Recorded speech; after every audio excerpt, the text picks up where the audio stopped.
Hello, today I'm looking at M3 International A-Level May 2016. This is question 2. So I have a light elastic spring of natural length 5A and modulus 10 mg has one end attached to a fixed point A on a ceiling.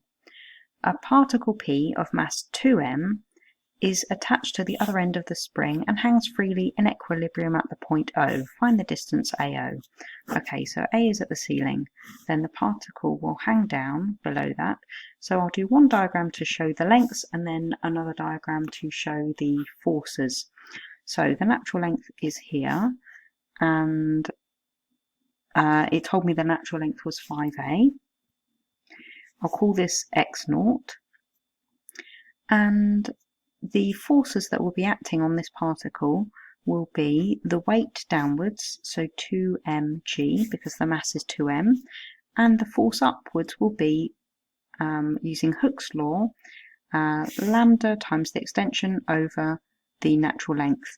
So here I have lambda, which is 10 mg, multiplied by the extension, which I've called x0, divided by the natural length, which is 5a.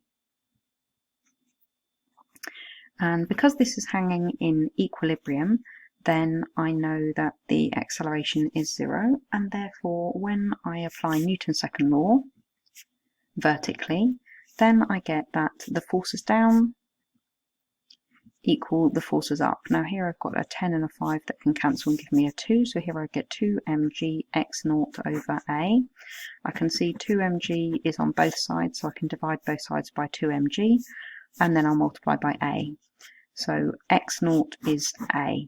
Now they wanted the distance AO, which takes me from A to the equilibrium point, which is down here at O. So I need to do 5a plus a makes 6a, and that's for your first 3 marks.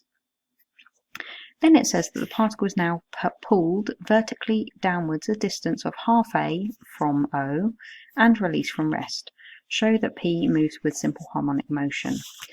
So now what is happening is I've got my 5a, I've got my x0, which is a, and then this is the equilibrium position, and then it's being extended a further x below that. Now, in order to show that it moves with simple harmonic motion, it did tell me that it was pulled down a distance of a over 2 from O.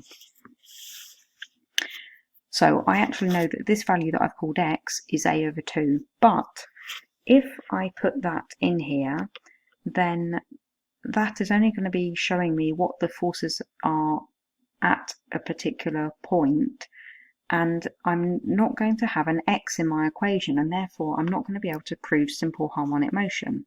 So to prove simple harmonic motion, you just need to do a displacement of x so that you can get a general equation of motion.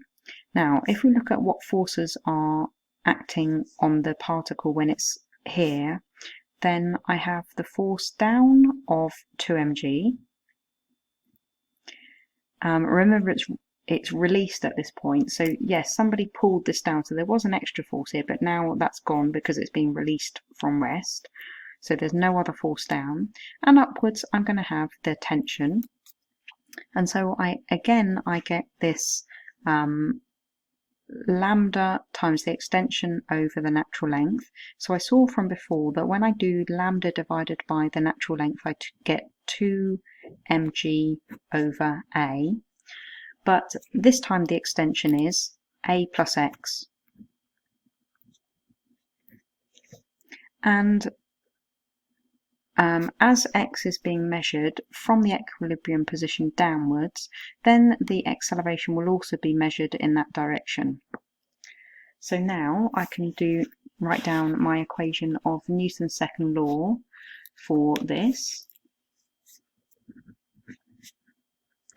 So as x is measured down and x double dot is measured down, I do forces down minus forces up equals mass times acceleration. So I get 2mg minus 2mg over a times a plus x equals the mass, watch out, is 2m, multiplied by the acceleration, which is x double dot. So multiplying this out, I get 2mg minus, here the a's cancel, and here I get minus 2mgx over a equals 2mx double dot. Okay, I can see I've got two m's all over the place, and I've also got here a g minus g, so this term will cancel with this term, and so I'm just left with this. So I've got x double dot is negative g over a x, and this is the equation of simple harmonic motion. So then I should just write something like underneath this, therefore there is simple harmonic motion, and for completeness you could write that omega is whatever this says square rooted. Okay, using the and here we're referring to x double dot is minus omega squared x, your general equation of simple harmonic motion. So you'll see, in order to end up with this, I needed x here.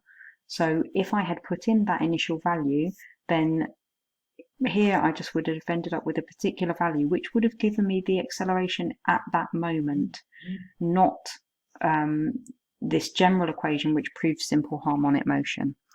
Okay, now I'm being asked to find, in part C, the period of the motion for 2 marks. So here I can use the formula that the period is 2 pi over omega, and I know what omega is because I can identify it from my simple harmonic motion equation. And so here I get 2 pi divided by this, so I will multiply by the reciprocal of this. So the a ends up on the top and the g ends up on the bottom. And that is for your last 2 marks. Okay, so I hope you found this solution helpful. That gives you 9 marks altogether. Do click like if you liked it, and good luck with your revision.